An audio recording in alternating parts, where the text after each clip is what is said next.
नमस्कार दोस्तों। आप लोग देख ही रहे होंगे इस समय एक मुद्दा बहुत उछला हुआ है। अग्निवीर अग्निपथ अग्निवीर का जो मुद्दा है बहुत चर्चा में है। तो उसमें मैं भी अपने दो विचार रख रहा हूँ। पहली बात तो ये कि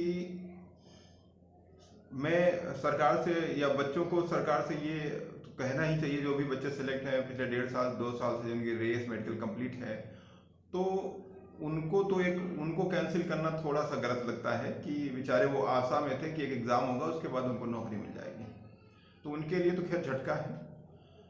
उस पर बच्चों को थोड़ा सा शांतिपूर्वक अपनी बात को रखना चाहिए था। और जैसे ही कोई चीज़ लागू हुई है तो सरकार भी कुछ ज़्यादा जल्दी में है कि सरकार को भी थोड़ा सा राय ले लेनी चाहिए थी या थोड़ा सा पहले माहौल बनाना चाहिए था। आपने एक दिन पेपर में निकाला, पेपर के माध्यम से मालूम हुआ, दूसरे दिन इतनी जल्दी में है कि अभी आप देखिए उसका नोटिफिकेशन भी डाल दिए। ऐसी तमाम भर्तियां पड़ी हुई हैं जिन पे कोई सुनवाई नहीं हो रही है। ठीक, एनटीपीसी देखिए, जो भर्ती पड़ी हुई थी, ग्रुप डी पड़ी हुई है, तो उन पर कोई सुनवाई नहीं है। और 19 से भर्ती आज 22-23 आने वाला है और वो पड़ी हुई है, एज इट इज़ पड़ी हुई हैं तमाम ऐसी भर्तियाँ, कोई उन पर चर्चा नहीं हो रही। इस पर आप पेपर में लाते हैं, बात सामने आती है, उसका एक हफ्ते 3-4 दिन में एक ही पूरा रिएक्शन करे दे रहे हो। क्या मतलब है? ये कोई नोटबंदी जैसा तो मुद्दा तो है नहीं कि अगर लोगों को जानकारी हो जाएगी तो वो नोट आप अपना चेंज करा लेंगे। तो इन चीज़ों पे तो चर्चा हो सकती थी, क्योंकि आप इतनी तेजी से कर रहे हो, इसीलिए मुझे लगता है कि बच्चे भी उतनी तेजी से प्रतिक्रिया कर रहे हैं। हाँ, बच्चों को जो भी गाइड कर रहा है कि वो आप प्रदर्शन करने के बहुत से अच्छे माध्यम हैं, उनका सहारा ले सकते हैं आप। हम लोकतांत्रिक देश में रहते हैं और प्रदर्शन करने का अधिकार है आपको, लेकिन ट्रेनें रोक देना, ये सारी चीज़ कर देना, तो ये गलत है, ये गैर संवैधानिक भी है इस तरह। और इसका सपोर्ट जो लोग कर रहे हैं वो तो बिल्कुल ही कर रहे हैं। और जो लोग सरकार को इस तरह सरकार पे उंगलियां उठा रहे हैं, तो वो सिर्फ, मैं देख रहा हूँ उनके भाषण में तमाम लोग बहुत उछल रहे हैं आगे आगे। तो बच्चों को, उनको तो मुझे लगता है उन्हें तो कायदे से बाइकाट करना चाहिए। और पॉलिटिकल पार्टी का कोई सपोर्ट ही नहीं है। हाँ, लोग गैदरिंग ढूंढ रहे हैं, आप युवा हैं, इतनी गैदरिंग आपके पास खुद ही है।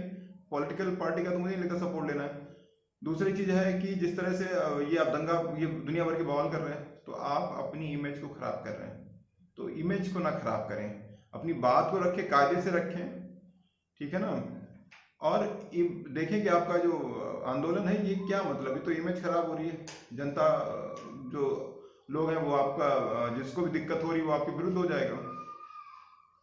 दूसरी चीज ये है कि जितने भी लोग हैं अपने देश में, जरा सा भी कोई मतलब कोई भी चीज उठती है, हम लोग तुरंत कूद पड़ते हैं अवसर का लाभ उठाने के लिए। लोग बड़े बड़े व्याख्यान देने लगते हैं। अब देखिए, तमाम नेता, यूट्यूबर, फलाना ढिमाका, सब राजनीति रोटियां सेकने के लिए कूद पड़े, बस जैसे बहुत बड़े वो परोपकारी हैं, बहुत बड़े वो चीज़ें हैं। क्योंकि पता नहीं वो हम पब्लिक को क्या समझते हैं। तो सबसे पहली बात तो पब्लिक को इन लोगों को दिखाना चाहिए कि हम क्या हैं। हम लोगों को किसी भी मुद्दे पे जाने से पहले उसको अच्छी तरीके से रीड करना चाहिए, पढ़ना चाहिए। उसके बाद उसकी कमियां, अच्छाई दोनों पर ध्यान देकर प्रदर्शन करें। मैं ये नहीं कह रहा हूँ, आप कोई भी बात हो, किसी बात पे हम सभी लोग, हम लोग इन यूट्यूबर को माध्यम से सोचते हैं 2 पन्ने पढ़ने से आलस करते हैं और फिर कोशिश करते हैं कि यूट्यूब वाले हमें सच बताएंगे।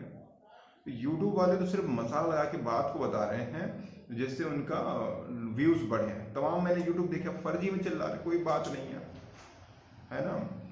जिनकी औकात 2 कौड़ी की नहीं है, जीवन में कुछ कर नहीं पाए, अपने घर में खाने के लिए जो उनकी रोटी नहीं कमा पा रहे, खोल लिए, ले लिए कैमरा और चल दिए, व्याख्यान दे रहे हैं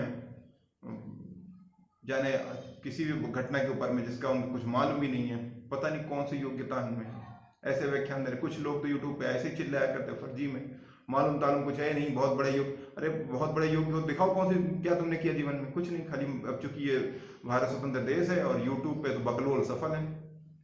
यूट्यूब पे तो भैया बकलोली जो कर लेता है, तो बकलोली का मतलब योग्य, हम लोग बकलोली देखते हैं। तो इन बकलोलों से थोड़ा सा दूर रहें। और भ्रामित जानकारियां तो यूट्यूब पे बम्फर हैं।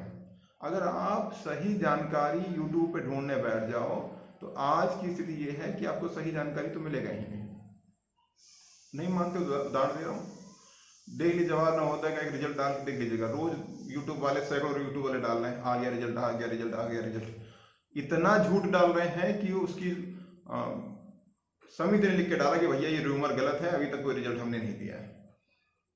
ऐसा ही सारे मुद्दों पे है।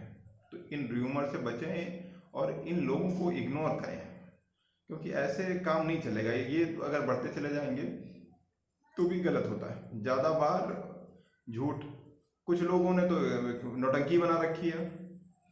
अच्छा, पता नहीं क्या लास्ट में न्यूज़ लिख दिया यूट्यूब चैनल में, आदमी समझता है कि न्यूज़ चैनल वाले हैं और चालू कर दिया व्याख्यान। इस पर कुछ होना चाहिए, सरकार को कुछ करना चाहिए।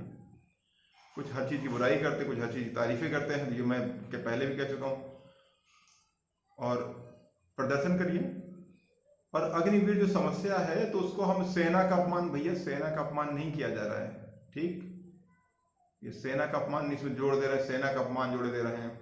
कुछ लोग रिटायर हो गए आगे तो वो अपना व्याख्यान देने लगे, ऐसा नहीं देश की सेना कमजोर हो जाएगी, दुनिया भर की चीजें कमजोर हो जाएंगी। तो मैं ये नहीं कह रहा हूँ कि इसके लिए तमाम जगह आज आप देख रहे हैं, एक समय था कि मैन पावर की वैल्यू थी, जिसके पास मैन पावर होता था वो जीतता था। आज टेक्नोलॉजी की वैल्यू है, ठीक है ना? तो आज फोर्स को, सीमा को, देश को टेक्नोलॉजी में सक्षम होना, ज़्यादा सक्षम है होना चाहिए मेरे हिसाब से। हाँ, भारत में बेरोजगारी बहुत ज़्यादा है, तो इसके तमाम माध्यम खोजे जाएंगे, सरकार को इस पर फोकस करना चाहिए। और बेरोजगारी कोई एकदम से नहीं उत्पन्न हो गई कि आज ही के लड़के बेरोजगार हो गए। इतनी तेजी से हम लोगों की पॉपुलेशन बढ़ रही थी कि सब लोग जानते थे कि एक समय बेरोजगारी का बिल्कुल अब वो फाट पड़ेगा, तूफान आ जाएगा। तो वही तो हुआ। ये कोई एक दिन में आ गई क्या कि कोरोना काल के बाद बेरोजगारी आ गई? ये सब जानते, इतनी तेजी से पॉपुलेशन बढ़ रही है सबके। और जब से ये डिजिटल माध्यम आ गया, लोग के ख्वाब भी बढ़ गए। जबकि स्थिति ये है कि हमारे बगल में एक चाय वाले ने पिछले 5 साल में 1000 स्क्वायर फीट में 2 मंजिला मकान बनवा लिया, बिलेरो खरीद लाया, सिर्फ चाय बेचता है 3 बाजारों में। मैं उन चाय वालों की, MBA चाय वालों की बात नहीं कर रहा हूँ, वो तो पढ़े लिखे हैं, तो किसी बिजनेस को बड़े स्तर पे कर सकते हैं। बात छोटी है कि ऐसा नहीं कि छोटे जो वो हैं तो वो अच्छा कमा रहे हो, लेकिन रीज़न क्या है कि अब हम डिजिटल माध्यम से हर व्यक्ति वाइट कॉलर जॉब चाहता है, कोई भी मेहनत नहीं करना चाहता, ठीक? तो बेरोजगारी जो आई है, सरकारों को इस पर पहले ध्यान देना चाहिए। और अभी भी सरकार ध्यान देने तो कुछ बिगड़ा नहीं है, क्योंकि फौज, ये बेरोजगारों को फौज में भर्ती करके, इन बेरोजगारों को पुलिस में भर्ती करके या अन्य फोर्स में भर्ती करके रोजगार, इतने लोगों को रोजगार कोई भी सरकार नहीं दे सकती, ठीक? हाँ, ये इनको योग्य बना के दिया जा सकता है। इसमें हमारे शिक्षा तंत्र की भी बहुत बड़ी गलती है। पहले हाई स्कूल इंटर, मैं छोटा था देखता था कि हाई स्कूल इंटर हमारे की हाई स्कूल से ही लोग छट जाते थे। उन्हें मालूम हो जाता था कि भैया हम योग्य नहीं है, तो वो दूसरे धंधे करने लगते थे। अभी मैं देख रहा हूँ कि शिक्षा की स्थिति, अब high school inter, BA, MA degree, MSc, BSc सब पास हुए जा रहे हैं। योग्यता उनमें है नहीं, डिग्री वो रखी है दर्जन भर, तो वो अब जिस लायक है उस काम को भी नहीं कर पा रहे हैं, तो वो भी अब बेरोजगार की श्रेणी में आ गए। तो सरकार को कुछ ऐसा करना चाहिए था कि जो पहले था कम से कम उसी को अच्छे से रखते हैं। क्योंकि जब जो लोग हाई स्कूल, मैं तमाम ऐसे अपने चाचा वगैरह से कई लोगों को जानता हूँ जो हाई स्कूल नहीं पास हुए, तो वो छोटे काम कर रहे हैं और अच्छा से जीवन जी रहे हैं और साधन संपन्न है वो लोग। अभी सबके हाथ में जब डिग्री प्रदान कर दो, कि मुझे तो लगता है इस समय BA BSc दो, तमाम यूनिवर्सिटी ऐसे ही करा रही हैं, तो ये सब क्या आ जाते हैं, सब अपने आप को योग्य समझ करके व्हाइट कॉलर जॉब ढूंढ रहे हैं, और व्हाइट कॉलर जॉब इतनी नहीं प्रोवाइड कराई सकती हैं, है ना? तो जैसे टेक्नोलॉजी बढ़ेगी तो मैन पावर तो वैसे भी खत्म होगा धीरे धीरे, इसमें भी दो राय नहीं है, ठीक है ना? जहाँ 10 लोग काम करते हैं तो वहाँ अकेला एक कंप्यूटर पे बैठा व्यक्ति काम कर रहा है, तो इससे भी हम आंख नहीं चुरा सकते।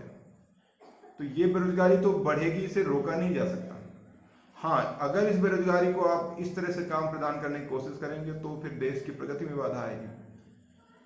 तो सबसे पहले सरकार को अभी भी इस पॉपुलेशन पे और जो ये हमारा एजुकेशन है इस पर ध्यान देना चाहिए, और जो युवा है उसको योग्य बनाने पे ध्यान देना चाहिए कि योग्य बने तो कम से कम अपने लिए 2 रोटी रोजी का इंतजाम कर लें।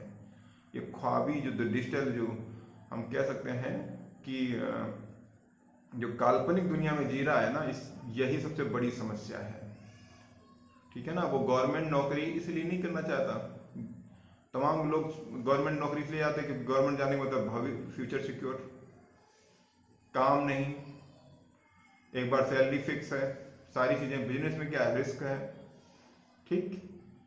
तो ये भी एक माध्यम है, तो इस पर भी सरकार को ध्यान देना चाहिए।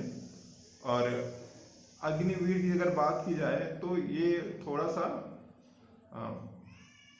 इस पर जो दो चार कमियां हैं उनको अगर ठीक कर ली जाए तो परिवर्तन तो संसार का नियम है, बदलते रहना चाहिए, लेकिन जो कमियां हैं उनको दूर की जाए। और यही एक है। और जो अगर दिक्कत भी है बच्चों को, तो जो अराजक तत्व है उनको अपने आंदोलन से निकालें और अच्छे ढंग से अहिंसा, भाई गांधी जी ने अपने देश को जैसे अहिंसा के माध्यम से अपनी कई सारी शर्तें अंग्रेजों से मनवाई, तो आपके पास भी आप तो अपना देश है, अहिंसा के माध्यम से तमाम तरह के चीजें करके आप मनवा सकते हैं, है ना। उदाहरण देखिए, केजरीवाल जी ने ही भूख हड़ताल की और दिल्ली वाले लोग प्रभावित हुए, आज 2 बार से मुख्यमंत्री बने पड़े हैं।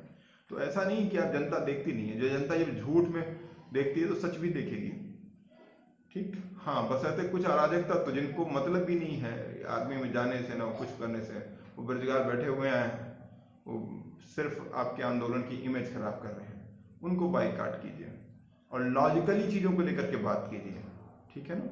और आज के लिए इतना ही, नमस्कार, जय हिंद दोस्तों।